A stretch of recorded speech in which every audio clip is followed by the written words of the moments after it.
సన్నగా తరిగిన దోసకాయ ముక్కలు, పచ్చిమిర్చి, కొత్తిమీర, చింతపండు, మినపప్పు, ఆవాలు, మెంతులు, పోపు, ఇంగువ,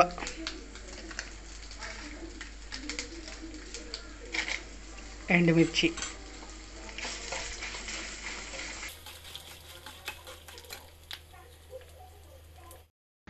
మాకు తీపి తినే అలవాటు ఉంది కాబట్టి కొంచెం పంచదార వేసుకున్నాను, 1 స్పూను.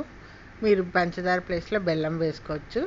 అలాగే రుచికి సరిపడా ఉప్పు, పసుపు వేసేసుకుని ఇవన్నీ కలిపి పోపులో మిక్సీ పట్టేసేసుకుని పోపు అవి, ఆ తర్వాత పచ్చిమిర్చి, కొత్తిమీరకు, చింతపండు కూడా మిక్సీ పట్టేసేసుకుని ఈ దోసకాయ ముక్కల్లో కలిపేసుకున్నారంటే యమ్మీ యమ్మీ టేస్టీ టేస్టీ దోసకాయ రోటి పచ్చడి రెడీ.